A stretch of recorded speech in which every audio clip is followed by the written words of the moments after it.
The Bhagavad Gita, Cantos 1 to 6, Synopsis. The first canto is known as Arjuna Vishada Yoga, the yoga of despair of Arjuna. Vishada means despair, and this chapter portrays Arjuna's despondency on seeing the army of the Kouravas. The chapter starts with King Dhritarashtra asking Sanjaya as to what is happening in the battlefield. Dharmakshetre Kurukshetre Samaveta Yujutsavaha Mamakaha Pandavaschaiva Kima Kurvata Sanjaya. Now, Sanjaya begins to tell what is happening in the battlefield. Duryodhana points to Acharya Drona, the various strong members of the Pandava army that includes both Krishna and Arjuna. He also points out to the powerful people in his own army and proudly proclaims that his army is stronger than that of the Pandavas. Aparyaptam tadasmakam balam bhishmabhirakshitam paryaptam tu idame tesham balam bhimabhirakshitam. Now the battle starts. The various leaders from both the sides blow the conch shells that echo throughout heaven and earth, calling the warriors for battle. Bhagavan Krishna, as we know, is the charioteer of Arjuna. Arjuna's conversation with Krishna, the dialogue that forms the Bhagavad Gita, starts. Arjuna asks Krishna to drive the chariot carrying them to stand between the two armies. Senayor bhayor madhye ratham sthapaya mechyuta. When Arjuna sees the Kourava army consisting of his kinsmen, he is overwhelmed with emotion and concern. He says, "My limbs give way, my mouth is getting parched, I feel shaky, my bow, the Gandipa, slips from my hand, my skin burns all over, my mind is whirling all over as though I cannot hold on to myself.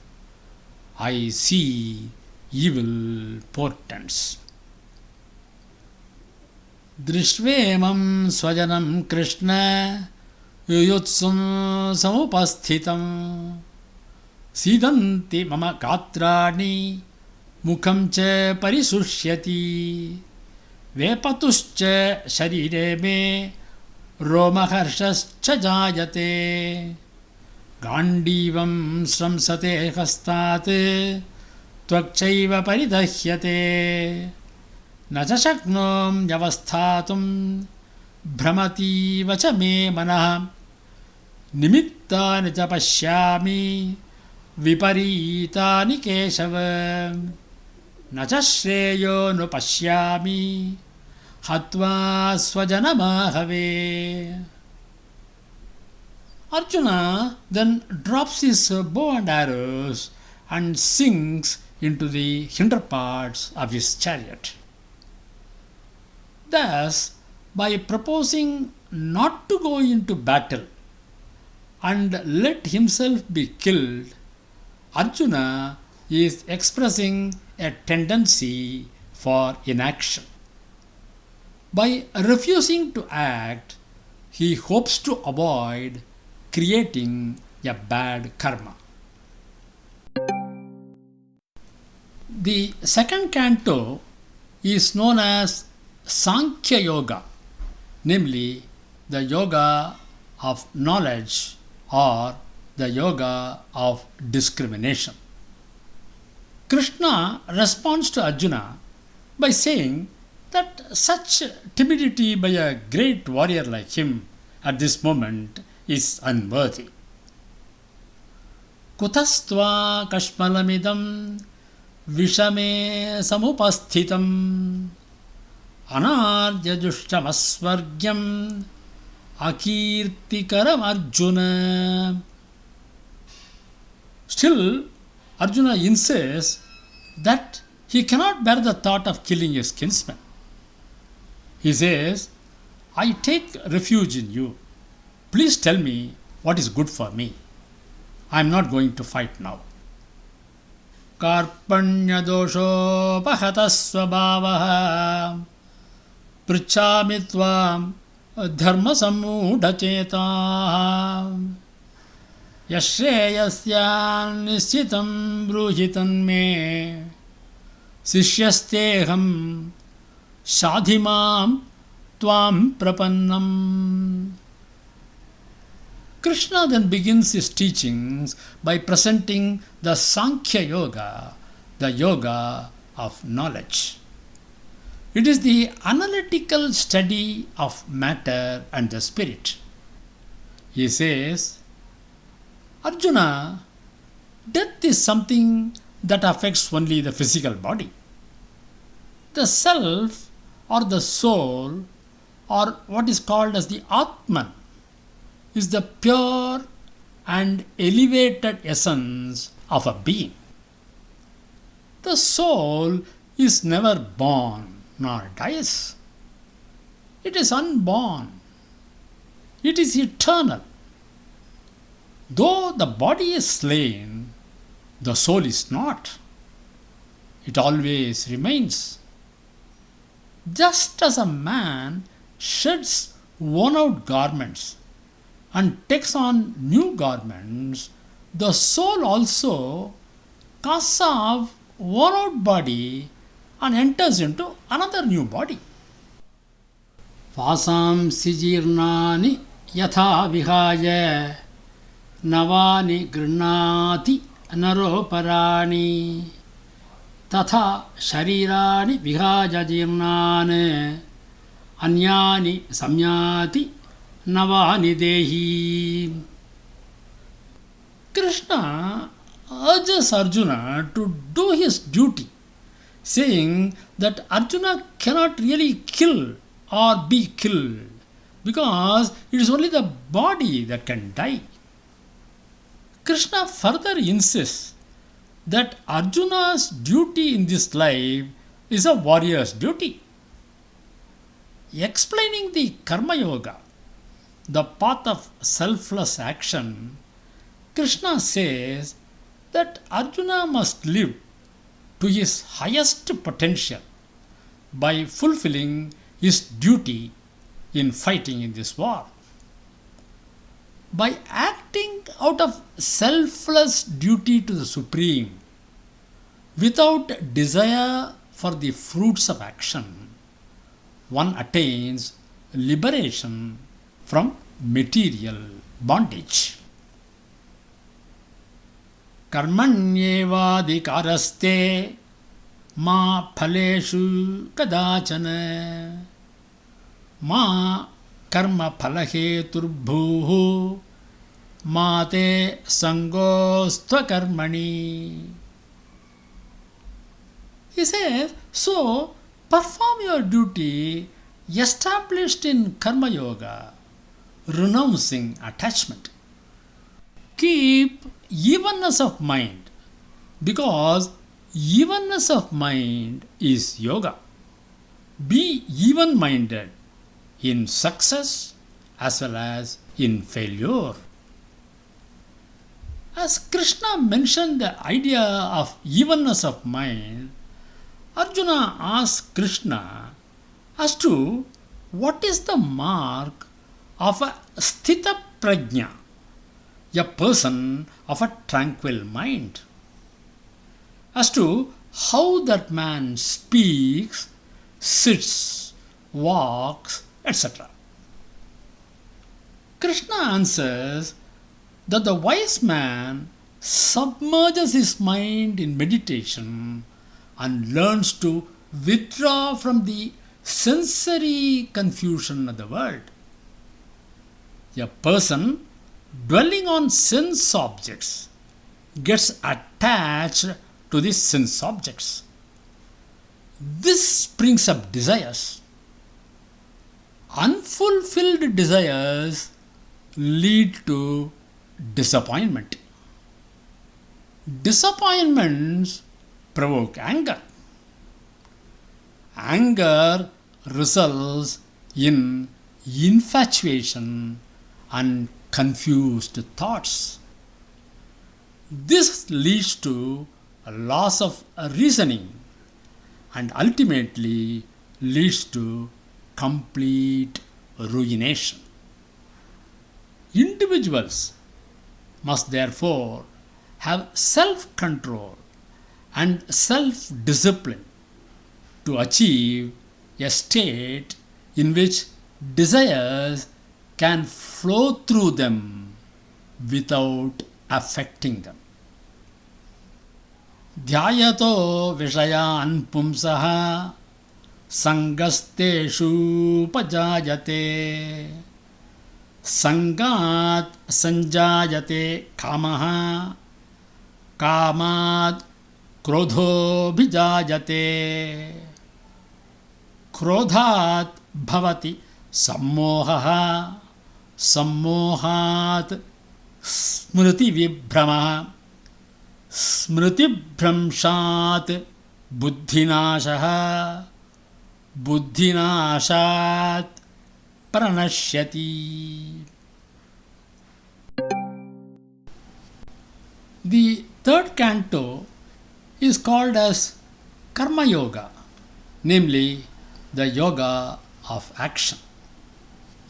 In the earlier canto, Bhagavan Krishna initially expounded Sankhya Yoga, namely the yoga of knowledge, and then told also the importance of Karma Yoga, namely the yoga of action. He essentially dealt with at length on the importance of the yoga of knowledge, which gave rise to a doubt in the mind of Arjuna that knowledge is superior to action. Arjuna gets puzzled and asks, Krishna, you say that knowledge is superior to action. Then why is it that you are asking me to do this dreadful action of killing my kinsmen?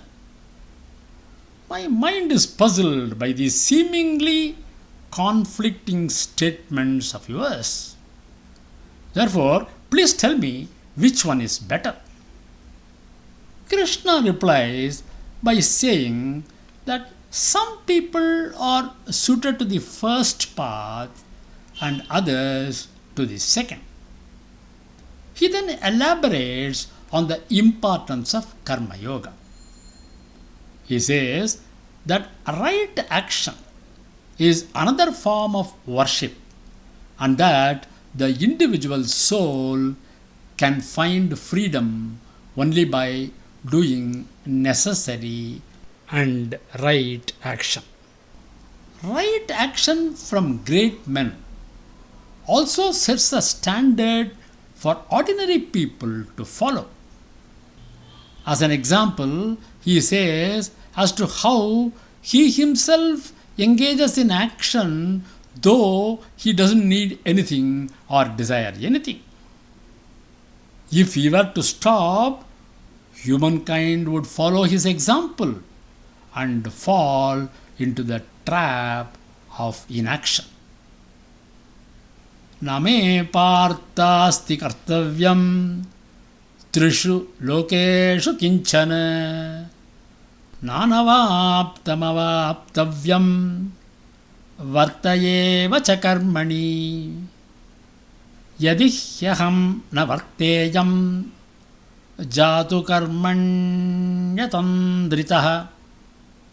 mamavatmanuvartante manushyaha partha sarvashah. Krishna then proceeds to indicate how the actions are performed. He says that all actions are performed by Prakriti, which is the primordial matter. This primordial matter is different from the self called as Atman, which is the individual soul. The primordial matter is based on the three qualities of Sattva, Rajas and Tamas called as gunas. To avoid evil action, the mind must be stronger than the senses and understanding of the self stronger than the mind. Krishna says that a person should shed the ego of me and I and avoid the trap of thinking I am the doer of any action. Instead, it should be understood that action is simply the gunas acting upon the gunas. Prakritehe kriyamanani gunai karmani sarvashah ahankara vimudhatma kartaham iti manyate tattvavittu mahabaho guna karma vibhagayo guna guneshu vartanta iti matva na sanjate. He says, therefore Arjuna, perform your action without a sense of attachment. So, get up and get ready for fight, dedicating all actions to me. Mayi sarvani karmani sannyasyadhyatmachetasa nirashihi nirmamo bhutva yudhyasva vigatajvaraha. Arjuna then asks, why does a person commit evil action, even involuntarily, as though driven by force? Krishna says, it is the desire arising out of the Rajoguna, which results in wrath and anger. It is insatiable, grossly wicked, and cannot easily be controlled. Just as the fire is covered by smoke and the mirror by the dust, so is knowledge covered by desire. Kamayesha krodhayesha rajoguna samudbhavaha mahashano mahapapma virdhyena miha vairinam tumena vriyate vannihi yathad arsho malena cha yatholbena vruto garbhaha tatha tenedamavrutam. The senses, the mind and the intellect are declared to be the seat of desire. The senses are said to be greater than the body, but greater than the senses is the mind. Greater than the mind is the intellect. And what is greater than the intellect is the self. Screening the light of truth through the senses, mind, and the intellect desire dilutes the embodied soul. Therefore, a person must first control his senses and then kill this evil thing which obstructs jnana and vijnana, namely the knowledge of the absolute Brahman and the knowledge of the manifest divinity. The fourth canto is called as Jnana Karma Sannyasa Yoga, namely the yoga of the way of knowledge and action. Here, Krishna explains the omniscience of God and says that He Himself is God incarnate. God is eternal, and periodically He manifests Himself as various forms for certain purposes. It is not like the birth and death of Jiva, the ordinary mortal. In the case of an ordinary Jiva, birth and death are determined by his karma and not by his will. To explain these points, Krishna says, Arjuna, you and I have actually passed through many births.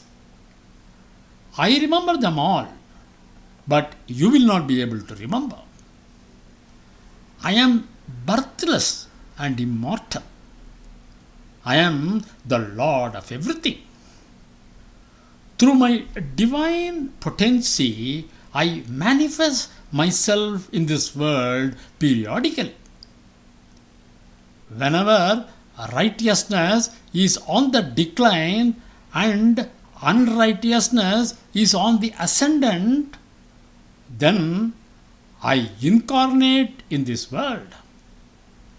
I do this for the protection of the virtuous, the annihilation of evildoers, and for establishing righteousness on a firm footing. Bahuni me vyatitani janmani tava charjuna tanyaham veda sarvani na tvam vetta parantapa ajopi san navyayatma bhutanam ishvaropi san prakritim swam adhisthaya sambhavam yatmamajaya yada yada hi dharmasya glanirbhavati bharata abhyutthanam adharmasya tad atmanam srijamyaham paritranaya sadhunam vinashaya cha dushkritam dharma samsthapanarthaya sambhavami yuge yuge. Thus indicating the omniscient nature of God, Krishna proposes to help Arjuna understand the complex nature of action. He says, even men of intelligence are puzzled over the question as to what is action and what is inaction. He who sees inaction in action and action in inaction is wise among men. Karmanya karmayah pashyete akarmani cha karmayah sabuddhiman manusyeshu sayukta krishna karma krit. Explaining the concept of karma yoga further, he says, a person who, having totally given up attachment to actions and their fruit, who no longer depends on the world and is ever content, does nothing at all, though fully engaged in action. Having subdued his body and mind and giving up all objects of enjoyment and free from craving, he performs sheer bodily functions. He is called a yogi whose actions are burnt up by the fire of wisdom. Krishna explains that God is in action through worship or sacrifice, and that in this context, God is both the actor and the action. Worship or sacrifice has many paths, including the paths of meditation, self-denial, study of scriptures, etc. However, these paths are subsets of the main path of right action. They involve the action of mind, senses, and the body. Thus, knowing the truth about them, a person will be freed from the bondage of action through his performance.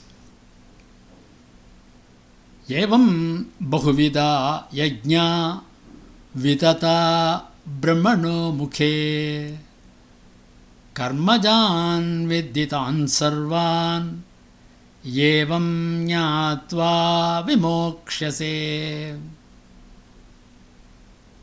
Krishna then explains as to what happens to a karma yogi.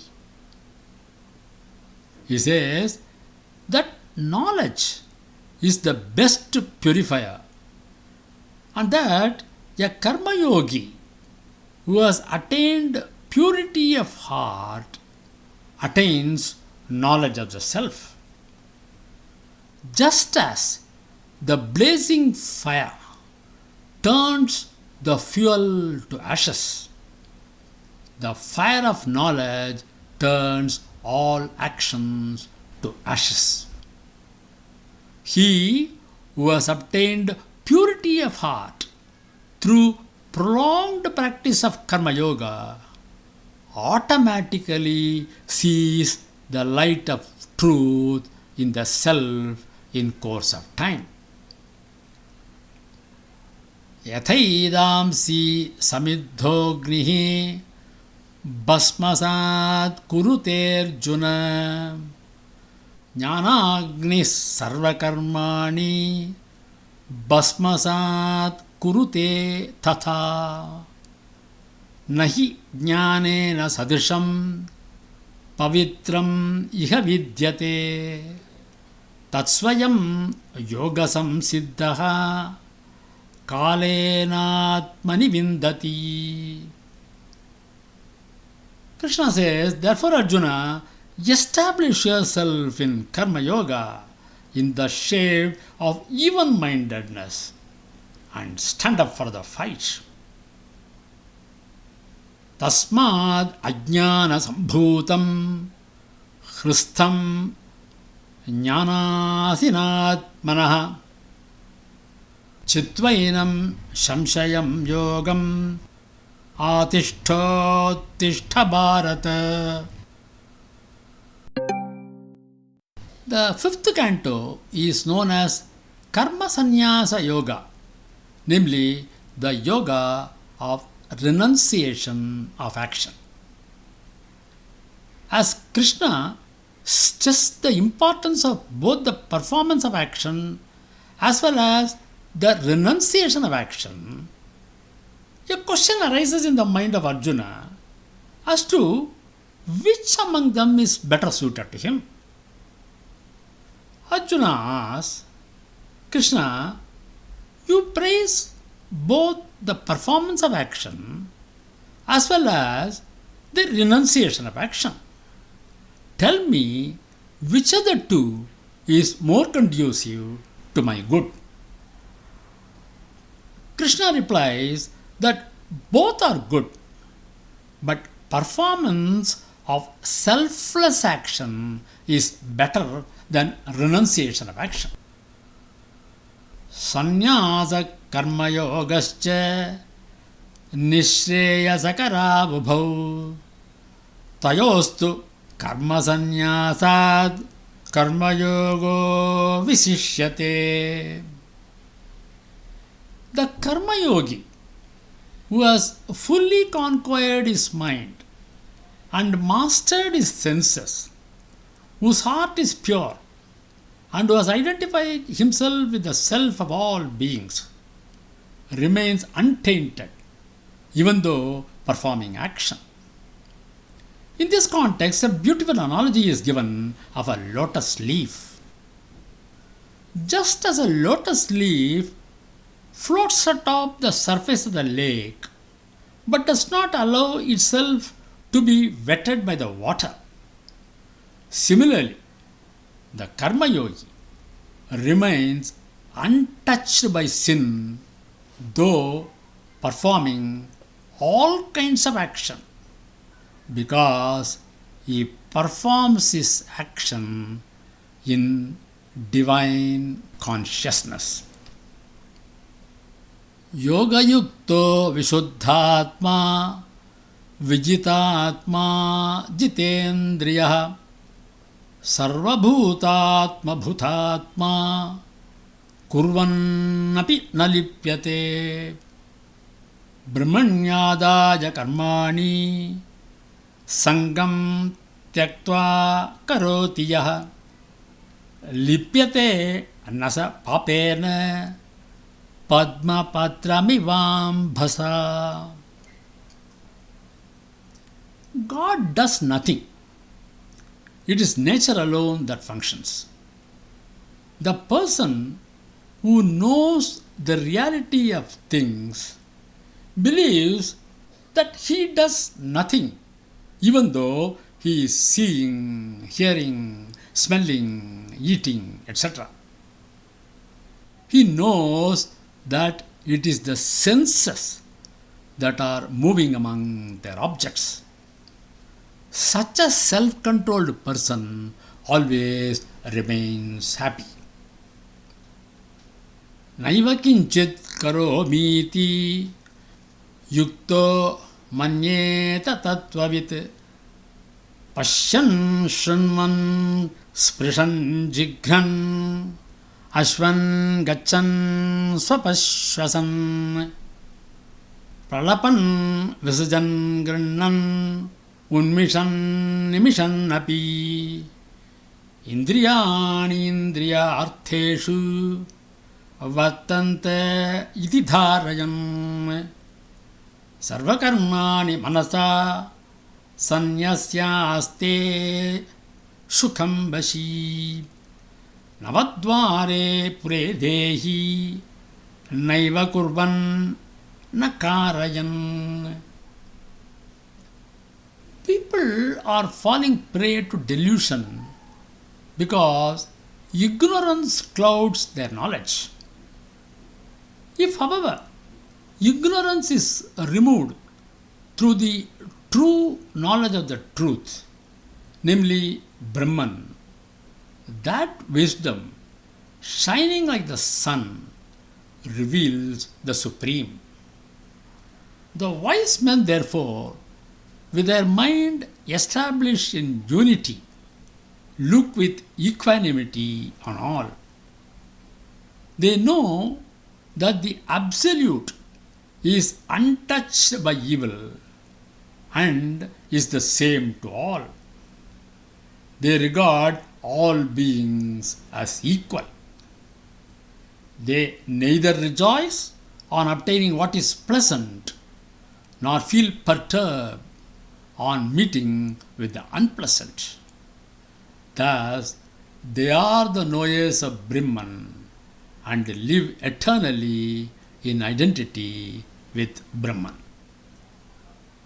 Vidya vinaya sampanne Brahmane Gavihastini Shunichaiva Swapakecha Pandita Samadarshina Ihaivatir Jitas Sargo Yesham Samye Sthitam Manah Nirdosham Hi Samam Brahma Tasmat Brahmanite Sthitah Na prasrishyet priyam prapya no dvijet prapya cha priyam sthira buddhirasam moodaha brahmavid brahmani sthitah.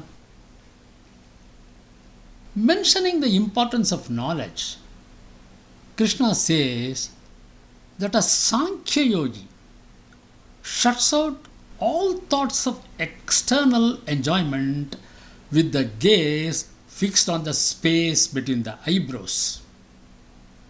He regulates the prana and the apana breaths flowing within the nostrils.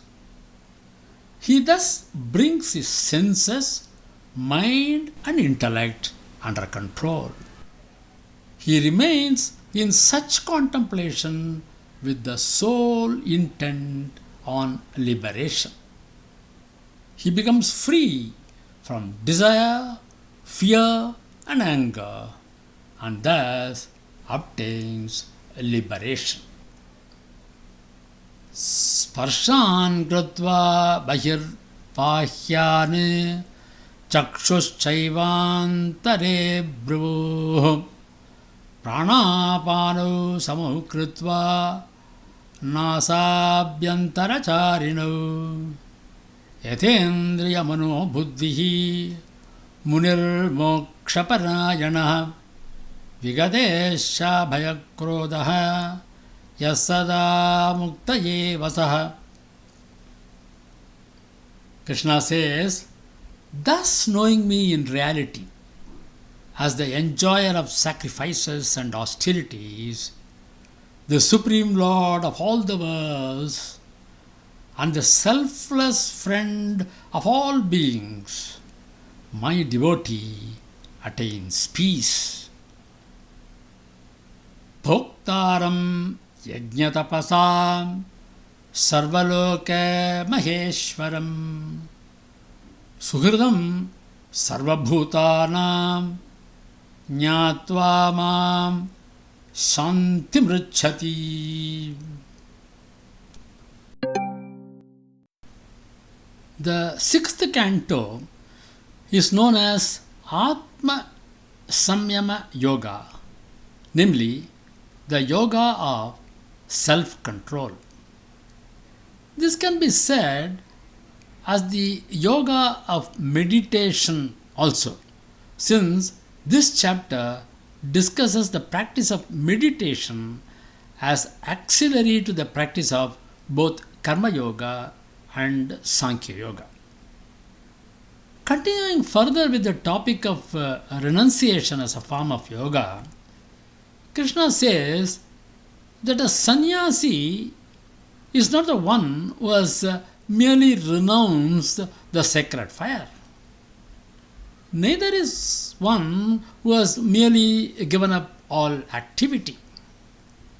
Whether he is a Sankhya yogi or a Karma yogi, a person who does his duty without expecting the fruits of actions is a sannyasi. He is both a Sankhya yogi and a Karma yogi.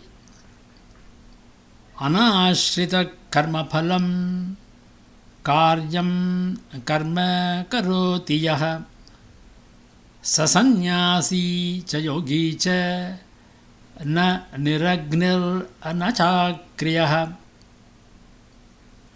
Right action or karma yoga is also renunciation because it requires the person to renounce their own selfish will. One's own self is one's own friend and one's own enemy. One's own self is the friend of the soul by whom the lower self has been conquered. In other words, the body, mind and intellect which a person gets, which is a lower self, should be well used through the discipline of Sankhya Yoga or Karma Yoga. Then it is a friend. Otherwise, it will be an enemy to the self. One should therefore lift oneself up by one's own efforts. Uddharet atmana atmanam natmanam avasadayet atmaiva hyatmano bandhuhu atmaiva ripuratmanah bandhuratmatmanastasya yenatmaivatmana jitah anatmanastu shatrutve vartetatmaiva shatruvat. The Supreme Spirit is rooted in the knowledge of the self-controlled man, whose mind is perfectly calm and serene in the midst of pairs of opposites such as cold and heat, joy and sorrow, and honor and ignominy. Such a person is a yogi whose mind is fully filled with jnana and vijnana, namely knowledge of the absolute Brahman and the knowledge of the manifest divinity. To practice yoga, one must master the practice of meditation. For this, a person must sit in a clean place covered by a cloth, keeping the posture straight, concentrating on a single object, and being moderate in sleeping and eating. Meditation brings calm and peace to the mind. With the mind remaining still, the soul then experiences the eternal and supersensuous joy of oneness with the Almighty Brahman. Such a yogi is united in identity with the all-pervading infinite consciousness. His vision is even everywhere. He beholds God everywhere.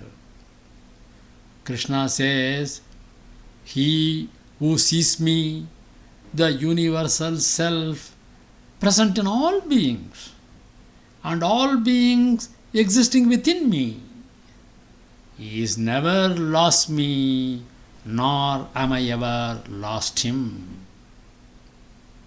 Sarvabhutastama atmanam sarvabhutani chatmani ikshate yoga yuktatma sarvatra samadarshanaha yomam pashyati sarvatra sarvam cha mayi pashyati tasyaham na pranashyami sachame na pranashyati. Arjuna then tells that the mind is very unsteady, turbulent, tenacious and powerful. He asks Krishna as to how it can be quietened. Krishna says, the mind is no doubt restless and is difficult to control, but it can be brought under control by a repeated practice of meditation and by the exercise of dispassion. When Arjuna inquires as to what happens to a person who has faith but no self-discipline, Krishna informs that this type of person is not lost. Any goodness done will definitely perpetuate more goodness. A person with no self-discipline may find peace and attain the ultimate goal in a future life.